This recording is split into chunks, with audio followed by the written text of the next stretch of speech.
The ancient stone chamber echoed with whispered translations as beings from 12 different worlds settled into their seats. Commander Thelvas adjusted his ceremonial collar one final time, feeling the weight of 3 decades in military service pressing down on his shoulders. The tribunal chamber had hosted countless hearings over the centuries, but none quite like this one. Red warning lights blinked slowly around the room's perimeter, indicating that the proceedings were being recorded for the Galactic Archives. Thelvas knew that his words today would be studied by military academies and diplomatic corps across known space for generations to come. The thought should have made him nervous, but instead, it brought him a strange sense of relief. Commander Thelvas of the 4th Galactic Defense Fleet announced the tribunal's lead judge, a towering crystalline being whose voice resonated through built-in speakers. You have requested this emergency session to provide testimony regarding encounters with the species known as humans. The tribunal recognizes your decorated service record and grants you the floor. Thelvas rose slowly, his legs stiff from old wounds that ached in the chamber's artificial gravity. Around him, representatives from the galaxy's most powerful civilizations leaned forward in anticipation. The hegemony expected tales of human brutality. The Trade Federation wanted confirmation of their economic disruption theories. The Academic Council sought data on human psychological warfare techniques. None of them would get what they came for. Honored judges, Thelvas began, his voice carrying the weight of exhaustion that came from carrying secrets too heavy for one being to bear alone. I stand before you not to condemn humanity for war crimes, but to confess something far more troubling. In my 37 years of military service, spanning conflicts across 4 sectors and involving 18 different species, I have witnessed acts of courage, cruelty, desperation, and tactical brilliance. But nothing in my experience prepared me for my first encounter with human forces. The chamber fell silent except for the soft hum of translation devices working to convert his words into dozens of languages and communication methods. Thelvas closed his eyes for a moment, allowing himself to remember that day 5 years ago when everything he thought he knew about warfare changed forever. The Battle of Crimson Nebula was meant to be a simple territorial dispute, he continued. The humans had established an outpost in contested space, claiming mineral rights that 3 other species also laid claim to. Standard protocol called for a show of force, some posturing, and eventual negotiation. We expected the humans to behave like any rational species faced with overwhelming odds. A soft clicking sound came from the insectoid representative in the back row, the equivalent of polite attention in their culture. Thelvas had heard that same sound in countless briefing rooms over the years. It was the sound of military minds preparing to categorize another species' tactical doctrines. Our combined fleet numbered 47 ships against their 12, Thelvas said, his voice growing stronger as he warmed to his testimony. We broadcast the standard surrender demand, offering them safe passage in exchange for abandoning their claim. Their response was unexpected. He paused, remembering the human captain's face on the communications screen, young by human standards, with those strange mobile features that could shift so quickly between expressions. The captain had smiled, actually smiled while staring down a fleet that could have reduced his ships to vapor in minutes. We appreciate the offer, Thelvas quoted, his attempt at the human captain's casual tone drawing confused murmurs from the audience. But we're good here. Thanks, though. And then they closed the channel. The lead judge's crystalline form shifted slightly, indicating surprise. They refused to surrender? Did they issue counter-threats? Demand negotiation? No, Thelvas replied simply. They said they were good and thanked us for offering, as if we had offered them assistance rather than demanding their surrender. The academic representative, a floating blob of intelligent plasma, pulsed with curiosity. Perhaps a translation error? Human language is known to be imprecise. Thelvas shook his head. I thought so too initially, but their actions that followed proved the translation was accurate.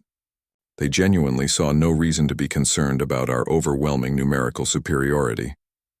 He began pacing slowly, a habit he had developed during decades of briefing rooms and strategy sessions. The battle began at 0400 Standard Time. We opened with a precision strike designed to disable their weapons systems while leaving their life support intact. Standard operating procedure for forcing surrender without unnecessary casualties. The chamber's air recycling system hummed quietly as Thelvas gathered his thoughts. This was the part of his testimony that would challenge everything. The galactic community thought it knew about warfare and civilization. The humans' response was immediate and completely irrational, he continued. Instead of concentrating fire on our command ships or attempting to break through our formation to escape, they focused entirely on protecting their damaged vessels. When the destroyer Defiant took critical hits and began losing atmosphere, 3 other human ships immediately moved to shield it, taking massive damage in the process. The crystalline judge's voice carried a note of confusion. A tactical error born of inexperience, perhaps? New species often struggle with proper battlefield prioritization. That's what I thought, Thelvas admitted, until I observed their communications. Our intelligence officers were monitoring their tactical channels, expecting to intercept retreat orders or surrender negotiations. Instead, we heard something that still haunts me. He stopped pacing and faced the tribunal directly. The captain of the Defiant was attempting to order his crew to abandon ship.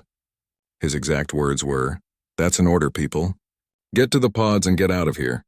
But his crew refused. Not because they misunderstood orders or because their discipline had broken down. They refused because, and I quote their communications officer, "Sorry, sir, but we don't leave family behind." A ripple of confusion passed through the assembled representatives. The concept of treating military crew as family was foreign to most galactic civilizations, where military service was viewed as duty, honor, or simple employment. "Family," repeated the academic representative, their plasma form pulsing with analysis algorithms. Were these humans actually related? Genetic clan structures are not uncommon among developing species. No genetic relationship, Thelvas confirmed. I researched this extensively afterward. The crew of the Defiant had served together for less than 2 years. They came from different continents on their homeworld, different social classes, different ethnic groups. By any rational measure, they were strangers who happened to work together. The chamber fell silent as the implications sank in. Thelvas could see the mental calculations happening behind alien eyes, the attempts to fit this information into existing frameworks of understanding. "What happened next?" Thelvas said quietly. "Changed my understanding of what it means to be a sentient species." The emergency lighting continued its slow red pulse as he prepared to describe what followed, knowing that his next words would begin to unravel everything the galaxy thought it knew about humanity, about warfare, and about themselves. The soft chime of the tribunal's recording system indicated the beginning of the second session. Thelvas had spent the night in meditation chambers, trying to find the words to explain what civilized beings should never have to witness. The chamber felt different today, heavier somehow, as if the weight of yesterday's revelations had settled into the very walls. Several tribunal members had clearly spent the recess period researching human military encounters. Data tablets glowed softly across the amphitheater-style seating, displaying star charts, casualty reports, and tactical analyses. Thelvas noticed that the academic representative's plasma form had shifted to a deeper blue, indicating intense cognitive processing. "Commander," the lead judge's crystalline voice resonated through the chamber. "You may continue your testimony regarding human military doctrine." Thelvas nodded and activated the holographic display at the center of the chamber. A 3-dimensional map materialized, showing the Kepler spiral and its surrounding nebulae. One small red dot pulsed steadily at the edge of the projection. "Station Omega," he announced, pointing to the dot. "A human research outpost established in contested territory near the neutral zone. Population: 347 scientists, technicians, and security personnel. Strategic value: minimal." The station's primary function was studying electromagnetic phenomena in nearby pulsars. The insectoid representative's mandibles clicked with impatience. A scientific facility of negligible military importance? Why did this warrant coalition attention? Thelvas manipulated the display, zooming in to show the station's modest defensive capabilities. Under normal circumstances, it wouldn't have. But the station was established in space claimed by the hegemony. When diplomatic protests failed to remove the humans, military action was authorized. The display shifted to show a massive fleet deployment. Red triangular symbols surrounded the tiny station marker, like predators circling wounded prey. The scale difference was staggering. 43 ships, Thelvas continued, including 2 dreadnoughts and a full siege complement. The humans had 4 patrol vessels and the station's defensive grid. By any rational calculation, resistance should have lasted less than 6 hours. The academic representative's form pulsed with curiosity. Standard siege doctrine suggests offering terms before beginning bombardment. What was the human response to surrender demands? They asked for clarification, Delvas replied, a note of bewilderment still evident in his voice after all these years. Specifically, they wanted to know if we were requesting that they leave the station or that they abandon their research. When we explained that both outcomes were required, they politely declined and wished us luck with our mission. Confused murmurs rippled through the chamber. The concept of politely declining a military ultimatum while facing overwhelming force was outside the experience of most galactic civilizations. The siege began on day 1 with standard blockade procedures. Thelvas continued, manipulating the display to show orbital positions and supply lines. We established a complete perimeter, cutting off all supply routes and communication with human space. Standard doctrine suggests that any rational force would surrender within 2 weeks once supplies began running low. The projection now showed temporal data, with supply estimates declining steadily over time. Food stores, water recycling capacity, and power generation all followed predictable downward curves.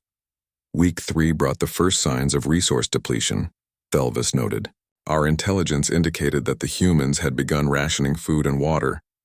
We expected surrender negotiations to begin within days. The crystalline judge's form shifted, indicating attention. But they did not surrender? They started telling jokes, Thelvas said simply. The chamber fell silent. The statement was so unexpected, so fundamentally outside the normal parameters of siege warfare, that several translation systems audibly recalibrated. Jokes? Repeated the academic representative, their plasma forms cycling through confusion algorithms.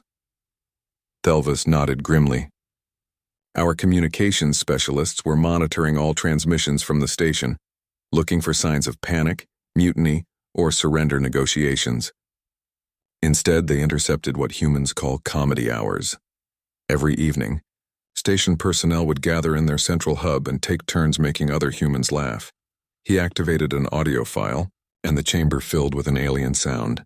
Human laughter, bright and incongruous against the backdrop of military proceedings, echoed off the ancient walls. Several tribunal members recoiled physically from the sound. They were starving. Thelvas continued as the laughter faded. Water recycling systems were failing. Power was being rationed to essential systems only, and they were making each other laugh. The display showed intercepted communications logs scrolling past with timestamps and basic translations. Even in text form, the humans' determination to maintain morale was evident. Week 6 brought critical supply shortages, Thelvas said, his voice growing quieter. This is when we encountered our first example of human resourcefulness under extreme duress. The display shifted to show bioscan data from the station. The readings were disturbing, showing human life signs under severe stress but somehow maintaining function. They began eating their dead, Thelvas stated flatly. The chamber erupted in shocked exclamations from species for whom cannibalism was the ultimate taboo.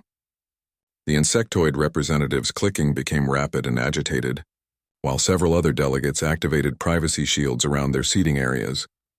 Not from desperation or breakdown of civilization, Thelvas clarified quickly, but as a calculated survival measure. They had established protocols for this possibility. Volunteers were designated. Ceremonies were held. They treated their dead with honor while using their remains to sustain the living. The academic representative's form had shifted to a deep purple, indicating processing of data outside normal parameters. This suggests planning for extreme siege conditions. Did human military doctrine specifically prepare for such scenarios? I researched this extensively, Thelvas replied. The protocols were not military doctrine. They were developed by the station's civilian scientists, based on historical human accounts of survival in extreme conditions. They called it adaptation without surrender. The display now showed the station's internal layout, with areas being systematically shut down to conserve power and resources. What should have been a facility in its death throes instead showed signs of organized, methodical survival planning. Week 8 saw the introduction of what our intelligence analysts termed psychological warfare, Thelvas continued. The humans began broadcasting what they called messages home. Another audio file activated, this time featuring a young human voice speaking in calm, conversational tones. The words were translated into standard galactic, but the emotional undertones remained pure human. "Hi, Mom. Just wanted you to know we're doing fine up here. The research is going great, and the team is really coming together. We're learning a lot about persistence and what people can accomplish when they work together. Tell Dad his advice about taking things one day at a time is really paying off. We love you." The message ended, leaving the chamber in stunned silence. The insectoid representatives' clicking had stopped entirely, while several other delegates sat motionless in their seats. "They were dying," Thelva said quietly, "slowly, methodically, inevitably dying, and they were sending messages of comfort to their families. Not final farewells, not pleas for rescue, but reassurances that they were doing fine." The crystalline judge's voice carried a note of confusion that translated across species barriers. Were these messages intended to deceive their families? To prevent panic in human space? No, Thelvas replied. Analysis of their internal communications confirmed that they genuinely believed they were doing fine. By their standards, maintaining unit cohesion, continuing their research, and supporting each other through hardship constituted success, regardless of the ultimate outcome. The display showed the final weeks of the siege, with human life signs growing weaker, but never showing signs of collapse or surrender. Even as their bodies failed, their communications remained focused on plans for the future, research projects to complete, and ways to improve their situation. The siege ended on day 63, Thelvas concluded, not with human surrender, but with intervention by human naval forces who broke through our blockade in a manner that defied every known principle of military science. He paused, knowing that his next words would challenge the tribunal's understanding of what constituted possible in military operations. But that, he said quietly, is another story entirely. Morning brought a different atmosphere to the tribunal chamber. Word of Thelvas's testimony had spread through diplomatic channels overnight, and the viewing gallery now held observers from species that had not been present for the previous sessions. The chamber's environmental systems worked harder to accommodate the varied atmospheric requirements of the expanded audience. Thelvas noticed several military attachés among the newcomers, their uniforms bearing decorations from conflicts across the galaxy. He wondered how many of them had their own stories of human encounters, their own impossible memories that didn't fit into standard tactical manuals. The holographic display activated without fanfare, showing a star system in the outer spiral arm. Unlike the previous day's crisp military diagrams, this projection showed chaos. Solar flares erupted from an unstable star, while gravitational anomalies twisted spacetime into visible distortions. The Talon system, Thelvas announced, his voice carrying the weight of memories he would rather forget. Home to approximately 50,000 human colonists living on 3 agricultural worlds. The star had been classified as marginally stable, suitable for colonial development with proper monitoring. The display zoomed in to show the 3 worlds, green and blue dots orbiting close to the expanding red giant. Even in the projection, the planets looked fragile against the backdrop of stellar violence. Solar monitoring stations detected the beginning of catastrophic stellar collapse at Oreo 300 Standard Time. Thelvas continued. All 3 colonial worlds had perhaps 72 hours before solar radiation would make their surfaces uninhabitable. Complete stellar death was estimated at 106 hours. The crystalline judge's form resonated with attention. Standard evacuation protocols for such scenarios involve immediate fleet deployment. What was the galactic response? Thelvas manipulated the display to show fleet positions throughout the sector. Red indicators marked coalition forces, blue showed Trade Federation vessels, and green represented academic council ships. All were positioned well outside the system's outer boundary. 3 fleets responded to the emergency beacon, he replied. My own coalition force of 12 ships, a Trade Federation convoy of 8 vessels, and an academic council research fleet with 4 specialized evacuation ships. Combined capacity, approximately 18,000 evacuees. Concerned murmurs rippled through the chamber as the implications became clear. The academic representative's plasma form shifted to deep orange, indicating complex calculations running in parallel. Insufficient capacity for complete evacuation, the representative concluded. Standard triage protocols would require selection criteria for rescue priorities. Exactly, Thelvas confirmed. We established a joint command structure and began calculating optimal rescue patterns. Age, skills, reproductive potential, genetic diversity, all the factors that civilized species consider when faced with impossible choices. The display showed detailed evacuation plans, with optimal flight paths and passenger manifests scrolling past in neat, orderly columns. Everything was logical, efficient, and heartbreakingly incomplete. The human colony ships were due to arrive 73 hours after the emergency began, Thelvis continued. Our evacuation was scheduled to begin at hour 36, allowing maximum time for selection and transport. It was a good plan, a rational plan. The insectoid representative's mandibles clicked with approval. Logical prioritization given resource constraints. What complications arose during implementation? Thelvis paused, remembering the moment when everything changed. At hour 18, long-range sensors detected 3 ships emerging from hyperspace at the system's edge. Human vessels moving at maximum speed toward the inner planets. The projection shifted to show the incoming ships, tiny green dots racing toward the expanding chaos of the dying star. Their trajectory lines cut straight through radiation fields that would cripple most vessels. We immediately opened communications, Thelvis said. Standard protocol required coordinating with any rescue vessels to maximize efficiency. The human fleet commander was a woman named Admiral Chen. Her response to our coordination request was direct.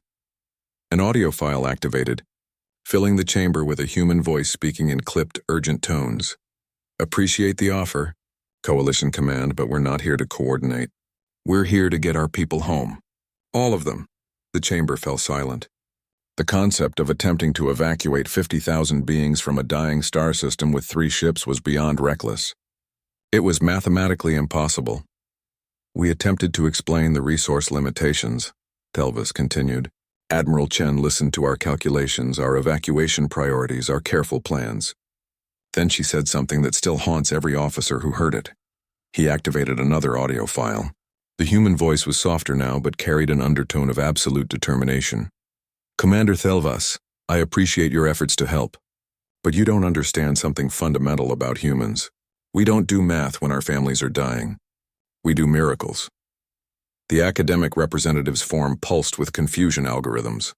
Miracles are not recognized phenomena in any scientific framework. Did the humans possess undisclosed technology? No advanced technology, Thelvis replied. Their ships were actually less sophisticated than ours in most respects. What they possessed was something far more dangerous than superior equipment. The display shifted to show the human ships entering the system proper, their hulls already glowing from radiation exposure. Warning indicators flashed as the vessels pushed deeper into the stellar chaos than any rational crew would venture. They possessed absolute refusal to accept the impossible, Thelvis said quietly. The projection now showed the rescue operation in real-time replay. Human ships diving through solar flares that should have fried their electronics, using gravitational anomalies for momentum instead of avoiding them, timing their approaches to planetary surfaces with split-second precision. Admiral Chen's flagship, the Indomitable, sustained hull damage that should have destroyed it during the first planetary approach, Thelvis narrated. Radiation levels were registering at lethal doses for most species, but the humans sealed the damaged sections and continued operations. The chamber watched in fascination and horror as the rescue unfolded. Human ships overloaded their life support systems to accommodate evacuees, packed cargo bays with frightened colonists, and somehow maintained structural integrity while carrying loads that exceeded their design specifications. The most disturbing aspect was their coordination, Thelvis continued. They weren't following any military manual or evacuation protocol. They were improvising, adapting their plan in real time as conditions changed. When the Defiant lost its primary engines, the crew rigged a tether system and used the Indomitable's engines to pull both ships and their evacuees to safety. The crystalline judge's voice carried disbelief. Improvised engineering solutions during emergency operations? The failure probability for such adaptations is exponentially high. The humans didn't calculate failure probability, Thelvis replied. They calculated how to succeed. When conventional solutions failed, they invented new ones. When their ships couldn't handle the load, they modified them on the fly. When established physics said something was impossible, they found ways to make it work anyway. The display showed the final phases of the evacuation. Two human ships were clearly beyond safe operating parameters, their hulls glowing cherry red from heat and radiation. But they continued their work, ferrying load after load of colonists to the one remaining functional vessel. The Valor was destroyed during the final planetary approach, Thelva said, his voice barely above a whisper. Solar flare caught them during surface operations. The ship was vaporized instantly, along with her crew of 47. Respectful silence filled the chamber as the projection showed the bright flash that marked the end of the ship and its crew. But they had just completed, loading 3,000 colonists onto the Indomitable. Thelvis continued. Their sacrifice allowed the evacuation to continue. Admiral Chen's response to losing the Valor was to push the remaining ships even harder, as if honoring their sacrifice meant saving even more lives. The final sequence showed the two surviving human vessels emerging from the dying system, their hulls scarred and their engines failing, but carrying 47,000 evacuees. 47,000, Thelvis repeated. Our combined fleets could have saved 18,000 with careful planning and rational resource allocation. The humans saved 47,000 with 3 ships and absolute refusal to leave anyone behind. The academic representative's form had shifted to pale yellow, indicating processing of data outside all known parameters. The mathematics are impossible. Energy requirements, structural limitations, life support capacity, none of it should have worked. That's exactly what Admiral Chen said when we expressed our amazement, Thelvis replied. Her exact words were, math doesn't matter when people are dying. What matters is refusing to give up until everyone's home safe. The projection faded, leaving the chamber in contemplative silence. Thelvis knew that each species present was now calculating what their own fleets could accomplish with human determination, and finding their carefully planned operations lacking. The 3,000 who died when the star finally collapsed, he said quietly, were volunteers who stayed behind to maintain the planetary evacuation systems until the very end. They could have been saved, but they chose to ensure that others reached safety first. The chamber remained silent, processing the implications of beings who would choose certain death to save strangers. But perhaps the most haunting aspect, Thelvis concluded, was what happened when the surviving ships finally reached human space. The tribunal chamber felt different as the 4th session began. The previous day's testimony had drawn attention from across the galaxy, and now the viewing gallery contained representatives from species that rarely left their home systems. Environmental suits dotted the audience, accommodating beings whose biology required specialized atmospheric conditions. Thelvis noticed security personnel stationed at intervals around the chamber. Apparently, his testimony had generated enough concern among galactic leadership to warrant additional precautions. He wondered if they feared what he might reveal, or if they feared how the audience might react to it. The holographic display remained dark as he began speaking, his voice carrying across the chamber without technological amplification. There exists a form of warfare that no military academy teaches, Thelva said simply. It requires no weapons, no technology, no strategic positioning. It is waged not with ships or soldiers, but with something far more dangerous. It is waged with feelings. Confused murmurs rippled through the chamber. The concept of emotions as military assets was foreign to most galactic civilizations, where logic and efficiency dominated tactical thinking. The Outer Rim slave colonies, Thelvis continued, allowing the holographic display to materialize slowly, 17 systems containing mining operations, agricultural facilities, and industrial complexes. Population, approximately 2 million enslaved beings from 43 different species. The projection showed a depressing vista of gray worlds, their surfaces scarred by extraction operations and dotted with the geometric patterns of forced labor camps. Production statistics scrolled past the display, showing the economic output that had made slavery profitable for over 3 centuries. The Coalition had been aware of these operations for generations, Thelvas admitted, his voice carrying shame. Trade agreements, territorial disputes, and economic considerations had prevented direct action. The slaves were considered a regrettable but established fact of galactic economics. The academic representative's plasma form pulsed with analysis algorithms. Slave liberation operations typically require extensive military campaigns and result in significant economic disruption. What factors changed the political calculus? Humanity entered the sector, Thelvis replied simply. The display shifted to show human exploration vessels conducting routine surveys along the outer rim. Their ships were small, unimpressive by galactic standards, equipped for research rather than military operations. First contact with the slave colonies occurred when a human survey ship experienced navigation difficulties, Thelvis continued. They requested emergency docking at mining station Gamma 7. Standard protocols allowed this under interstellar law. The projection showed the human ship docking at a massive industrial platform. The scale difference was striking, the human vessel appearing almost toy-like against the station's bulk. The human crew's initial response to discovering enslaved beings was unexpected, Thelvis said, activating an audio recording. A human voice filled the chamber, speaking in shocked, halting tones. Command, this is Survey Ship Explorer. We need to report something. There are people here. Enslaved people. Thousands of them. They're children, some of them. Command, what are our orders? The response came quickly, another human voice speaking with barely controlled emotion. Explorer, your orders are to complete repairs and return to base immediately. Do not interfere with local operations. Do not engage in unauthorized contact. Return home safely and we'll figure out what to do about this.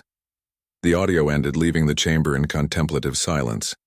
The exchange seemed routine enough, following standard first contact protocols for discovering disturbing situations.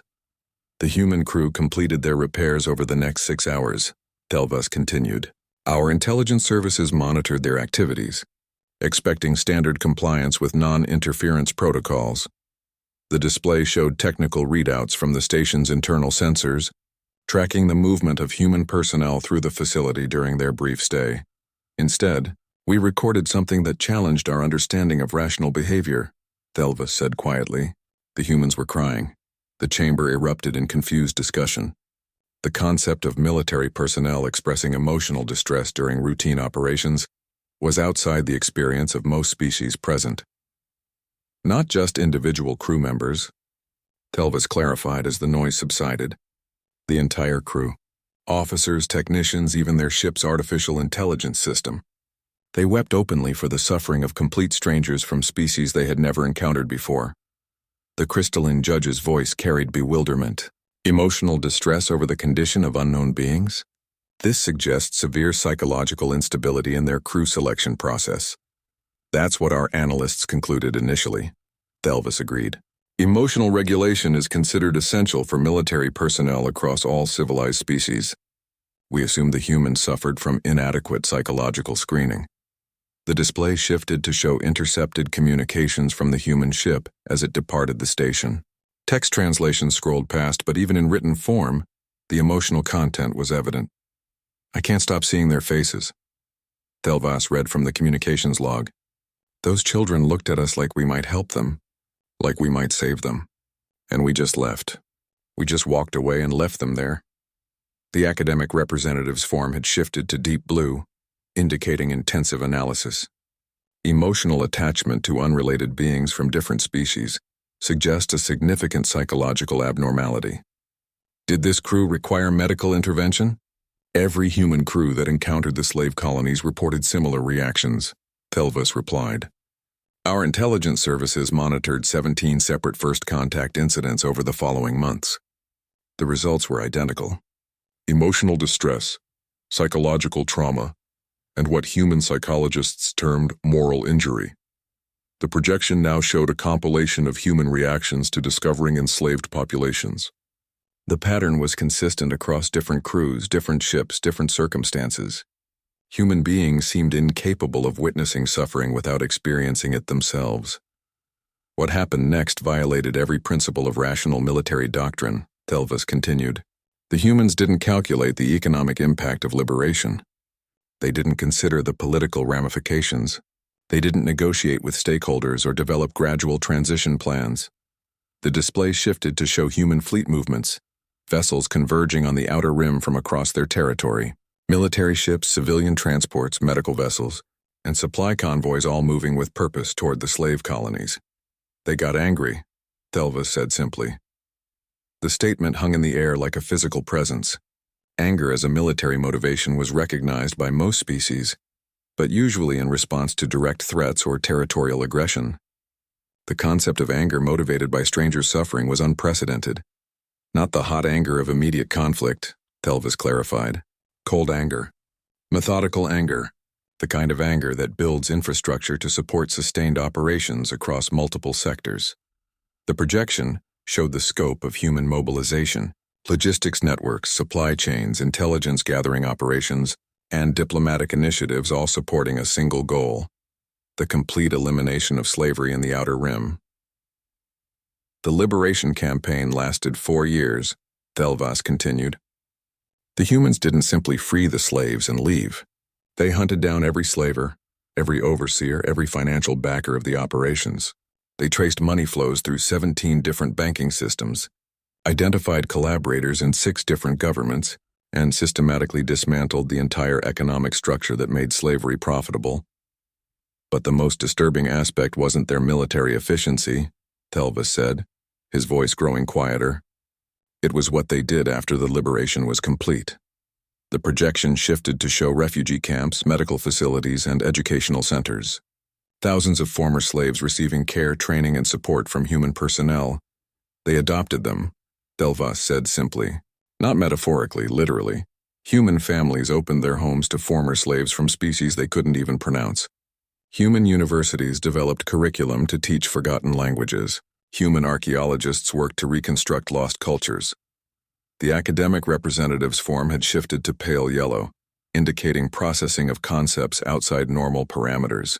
Cross-species adoption serves no biological or economic function. What motivated such behavior? I asked Admiral Chen that question directly, Telvis replied. Her response was, they're hurt and we can help them heal. What other motivation do we need? The display showed human families integrating beings with completely different biologies, communication methods, and cultural backgrounds. The logistical challenges were staggering, but somehow it worked. The freed slaves weren't just relocated or compensated, Telvas continued. They were loved. Human families learned to accommodate methane-breathing biology, developed technologies to support crystalline life forms, and created educational programs for species with collective consciousness. The projection showed children of different species playing together, human doctors performing surgery on beings whose anatomy they had to learn from scratch, and human teachers developing ways to preserve cultures that had been nearly destroyed by centuries of slavery. The most haunting moment came during my interview with a former slave, Telvis said, activating a final audio file. An alien voice, translated but still carrying emotional undertones, filled the chamber. The humans asked me what I wanted to be when I grew up. No one had ever asked me that before. I didn't even know it was a question someone could ask. But they asked it like it was the most natural thing in the galaxy, like my dreams mattered as much as anyone else's. The audio ended, leaving the chamber in absolute silence. That, Telvis said quietly, was when I realized we weren't dealing with just another military force. We were dealing with a species that wages war on suffering itself, using weapons we don't understand and tactics we can't counter. The display faded to black as he prepared for his most difficult revelation yet. But even that wasn't the most disturbing thing about human warfare. The tribunal chamber had transformed overnight into something resembling a war room. Military advisors clustered around data terminals, their faces illuminated by the glow of tactical displays showing human fleet movements across the galaxy. The morning session had drawn representatives from the highest levels of galactic government, beings who rarely left their homeworlds except for matters of species survival. Telvas entered to find his usual position at the center of the chamber, surrounded by new monitoring equipment. Biometric scanners, voice stress analyzers, and probability calculators all focused on his testimony. Apparently, his previous revelations had been significant enough to warrant verification of his mental state. The holographic display activated before he spoke, showing the aftermath of a massive space battle. Debris fields stretched across several light minutes, the twisted remains of ships from multiple species floating in the cold vacuum. The scope of destruction was staggering. The Battle of Twin Suns, Telvis announced, his voice carrying the weight of memories that had cost him countless nights of sleep. The largest fleet engagement in recent galactic history. 47 coalition ships, 31 hegemony vessels. and 19 human ships converging on a disputed system containing rare mineral deposits. The projection zoomed in to show individual ship classes, highlighting the technological differences between the various fleets. The human vessels appeared almost primitive compared to the sleek lines of Coalition dreadnoughts and the aggressive angles of hegemony warships. The battle lasted 14 hours, Thelvas continued. Standard fleet engagement protocols, nothing unusual in the tactical development. The humans fought competently but were clearly outmatched by superior numbers and technology. The academic representative's plasma form pulsed with curiosity. Standard engagement parameters suggest minimal deviation from expected outcomes. What factors made this battle significant? The aftermath, Thelvas replied simply. The display shifted to show the battle's conclusion. Coalition and hegemony forces had withdrawn to assess damage and casualties, leaving behind the debris field and whatever survivors might be trapped in disabled vessels. Standard post-battle protocol involves immediate withdrawal to safe distance, Thelvas explained. Damaged ships are towed to repair facilities, casualties are evacuated, and the battlefield is left for salvage operations. Clean, efficient, and rational. The projection showed Coalition ships forming up in orderly formation, their hulls scarred but intact, moving away from the debris field toward established supply lines. The humans didn't withdraw, Thelvas said quietly. The chamber fell silent as the implications became clear. Remaining in a debris field after a major battle was tactically insane, exposing vessels to continued attack and offering no strategic advantage. Instead, they began broadcasting on all frequencies, Thelvas continued, activating an audio file. A human voice filled the chamber, speaking in calm, professional tones. This is Admiral Rodriguez of the human fleet. Any vessels requiring assistance, please respond. We have medical facilities, repair capabilities, and evacuation capacity available. Your species, fleet allegiance, and previous combat status are irrelevant. If you need help, we're here. Confused murmurs rippled through the tribunal. The concept of offering aid to enemy forces immediately after combat was outside the experience of most galactic military doctrines. We assumed it was a trap, Thelvas admitted. Some form of psychological warfare designed to identify damaged vessels for follow-up attacks. Our intelligence analysts spent hours trying to decode the tactical advantage of such a broadcast. The display showed sensor readings from the debris field, highlighting dozens of disabled ships from all three fleets. Power signatures were weak, life support systems failing, and emergency beacons broadcasting distress calls that no one was answering. The humans began rescue operations within 2 hours of the battle's conclusion, Thelvas continued, not just for their own damaged vessels, but for anyone broadcasting distress signals.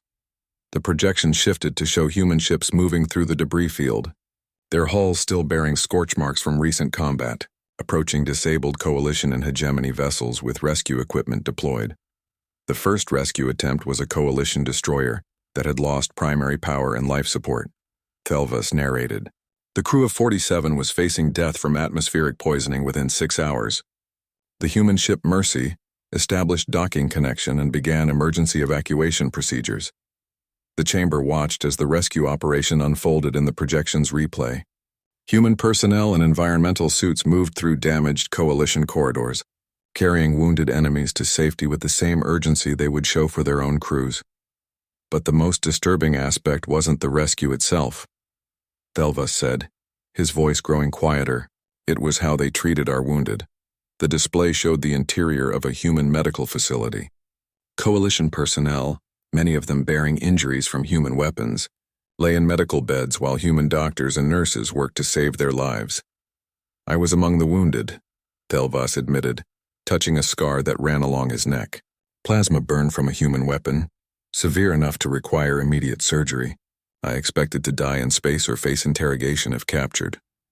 The crystalline judge's voice carried surprise. You were personally rescued by human forces. This was not included in your service record. Because I requested it be classified, Thelvas replied. What happened aboard that human medical ship challenged everything I thought I knew about warfare. About enemies. About what it means to be a sentient being. The projection showed detailed medical scans, the kind of intensive care normally reserved for a species' own personnel. Human doctors had not only treated Coalition wounded, but had spent considerable time learning alien anatomy to provide proper care. Dr. Sarah Kim was the surgeon who saved my life, Thelva said, activating another audio file. A human voice, female and tired but gentle, filled the chamber. The plasma burn has caused significant tissue damage, but we can repair most of it. You're going to be fine, Commander. I know we were enemies a few hours ago, but right now you're just hurt and I'm just someone who can help you feel better. The audio ended, leaving the chamber in contemplative silence. The matter-of-fact kindness in the human doctor's voice was more disturbing than any battle cry or threat. She worked on me for 7 hours, Thelva continued, straight through, refusing relief shifts because she said she had developed a feel for my anatomy. When I asked her why she was saving someone who had been trying to kill her people just hours before, her response was illuminating. He activated another recording, the same gentle human voice speaking with simple conviction. Because you're hurt and I can fix that. Everything else is just politics. The academic representative's form had shifted to deep purple, indicating processing of concepts that challenged fundamental assumptions. Medical treatment of enemy personnel suggests either naivety about the nature of warfare or sophisticated long-term strategic planning. Which factor motivated human behavior? Neither, Thelva replied. I spent 3 weeks recovering aboard that human ship.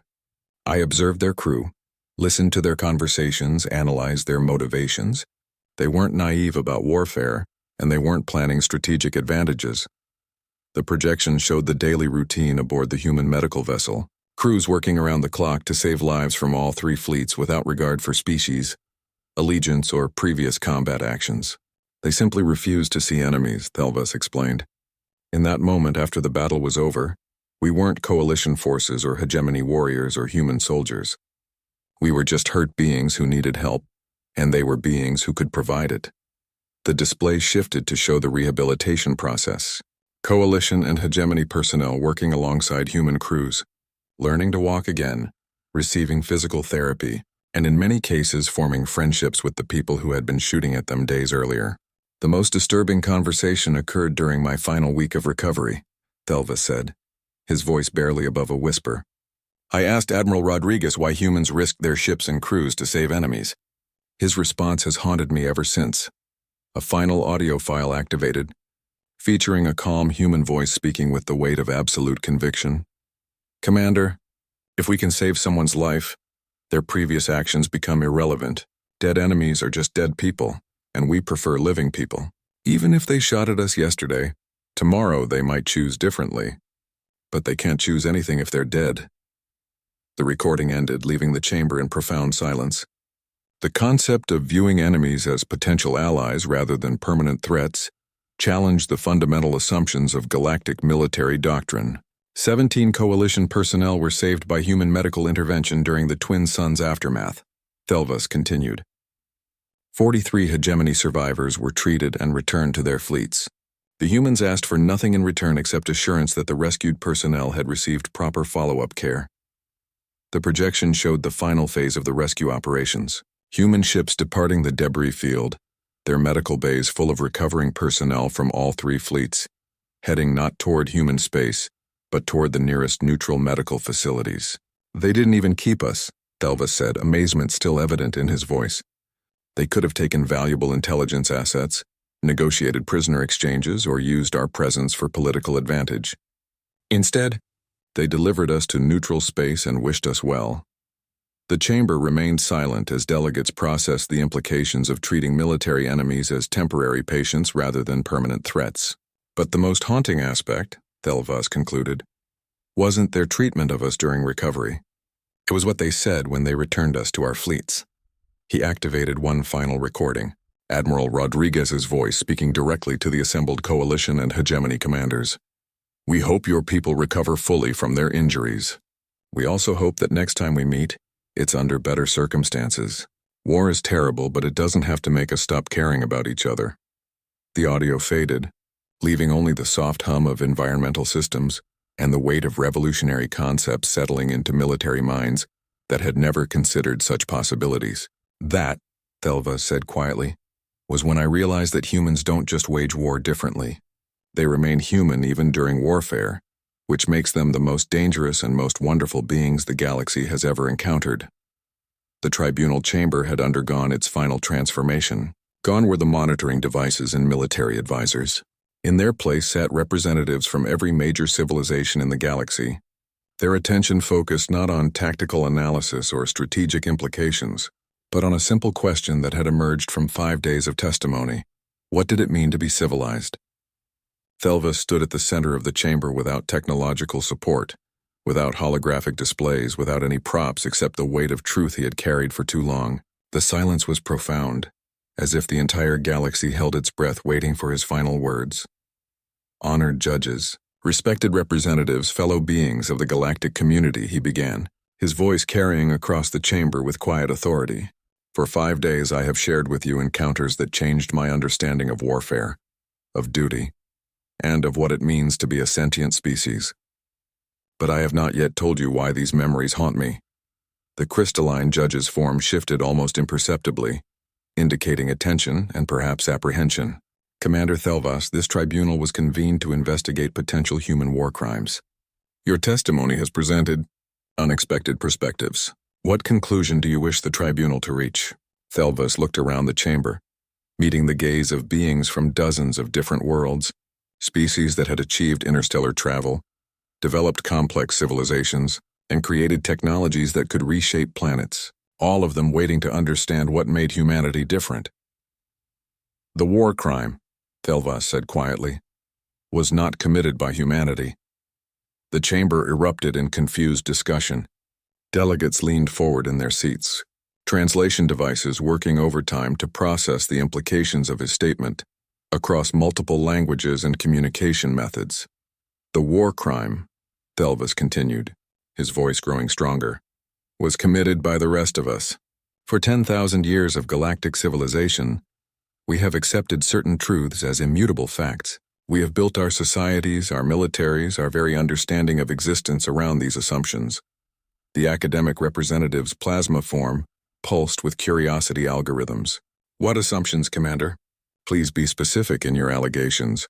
That some suffering is inevitable, Thelvas replied without hesitation. That some lives are expendable. That some sacrifices are too great to make. That efficiency matters more than compassion. That logic trumps empathy. That survival requires abandoning the weak. Each statement hit the chamber like a physical blow. These weren't accusations of specific crimes, but challenges to the fundamental principles that guided galactic civilization. For generations, we have optimized our responses to crisis, Thelvas continued. When faced with impossible rescues, we calculate acceptable losses. When confronted with overwhelming need, we prioritize resources. When asked to choose between practical solutions and moral imperatives, we choose practicality. The insectoid representative's mandibles clicked with agitation. These are rational responses to resource limitations. Emotional decision-making leads to suboptimal outcomes and increased casualties. Does it? Thelvas asked simply. Because in every encounter I have described, human emotional decision-making achieved better outcomes than our rational calculations. They saved more lives, prevented more suffering, and accomplished more with less than our carefully optimized strategies. The chamber fell silent as delegates mentally reviewed the testimony. The numbers were undeniable. Human operations, driven by what galactic civilization considered irrational motivations, had consistently outperformed logical alternatives. But the real war crime, Thelvas said, his voice dropping to barely above a whisper, wasn't our inefficiency. It was our choice. The crystalline judge's voice carried confusion. Choice, Commander? We could have been doing what humans do all along, Thelvas explained, his words carrying the weight of a lifetime's military service. We had the technology, we had the resources, we had the capability to refuse to accept suffering as inevitable, to treat every life as irreplaceable, to wage war on hopelessness itself. The chamber remained silent as the implications settled into minds that had never considered such possibilities. The humans didn't develop some revolutionary technology, Thelvas continued. They didn't discover new physics or access hidden resources. They simply refused to accept that good enough was good enough. They looked at the universe's cruelty and said no. The academic representative's form had shifted to pale yellow, indicating processing of concepts outside normal parameters. Are you suggesting that galactic civilization has been deliberately choosing suboptimal outcomes? I'm suggesting that we've been choosing safe outcomes, Thelvis replied. Predictable outcomes. Outcomes that don't require us to risk everything for principles we claim to value. Humans risk everything for strangers. They risk everything for ideas. They risk everything because they believe that beings shouldn't suffer if suffering can be prevented. The projection system activated without being called, displaying a simple comparison chart. On one side, galactic military doctrine with its careful resource allocation and acceptable loss calculations. On the other, human operations with their impossible rescue ratios and zero tolerance for abandoning anyone. Look at the numbers, Thelvis said simply. In every scenario I've described, human methods saved more lives, prevented more suffering, and achieved better outcomes than our rational approaches. The only thing they cost was the comfort of knowing we had done everything possible. The chamber studied the data in profound silence. The mathematical reality was undeniable. Irrational human compassion consistently outperformed rational galactic efficiency. But perhaps the most haunting realization, Thelvis continued, came during my recovery aboard that human medical ship. Dr. Kim showed me something that changed my understanding of what we could have been. He paused, remembering that conversation that had cost him years of sleep. She showed me the medical records of every patient they had treated during the debris field rescue. Coalition forces, hegemony warriors, human crew members, all receiving identical care, identical attention, identical commitment to their recovery, and then she said something that shattered my worldview. The chamber leaned forward collectively, sensing that this moment would define everything that came after. She said, "You know what's strange, Commander? Before we met humans, your people probably had the same capacity for this kind of care. Every species does. The ability to see suffering and want to stop it, to see someone hurt and want to help them heal. But somewhere along the way you all decided it wasn't practical." The words hung in the air like an indictment of galactic civilization itself. She was right, Thelvis said quietly. We all started as beings capable of unlimited compassion. But we learned to limit it. We learned to calculate it. We learned to make it practical and efficient and sustainable. We learned to accept that we couldn't save everyone, so we stopped trying to save anyone we didn't have to. The crystalline judge's voice carried a note that might have been anguish. Are you suggesting that galactic civilization represents a form of moral regression? I'm suggesting that we forgot what we were capable of, Thelvis replied.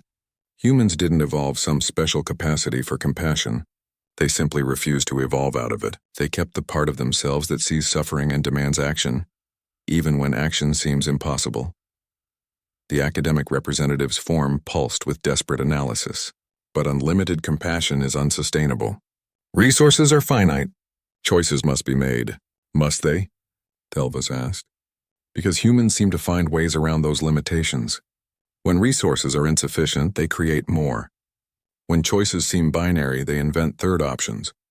When physics says something is impossible, they change the physics. The chamber processing systems hummed as delegates struggled with concepts that challenged their fundamental understanding of reality.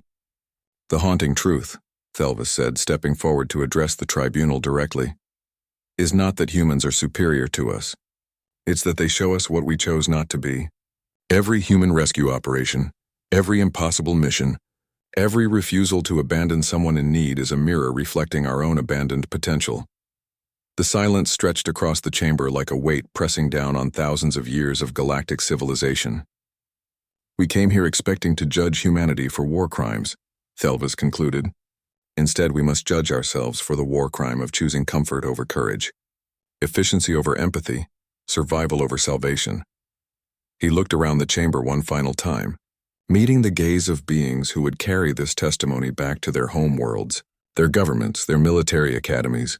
The question before this tribunal is not whether humans are guilty of war crimes, Thelvis said with quiet finality.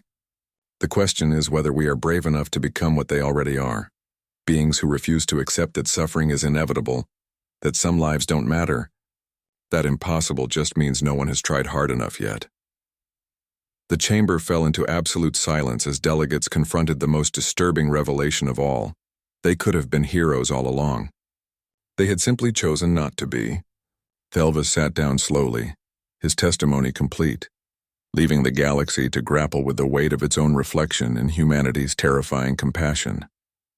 Outside the chamber, across countless worlds and civilizations, beings would soon face the same choice that had defined humanity's emergence into galactic affairs, whether to remain practical or to dare to become impossible. The tribunal would adjourn without reaching a verdict, because the only judgment that mattered would be rendered by each species in the privacy of their own conscience, as they decided whether to remain civilized in the old way or to become civilized in the way humans had shown them was possible.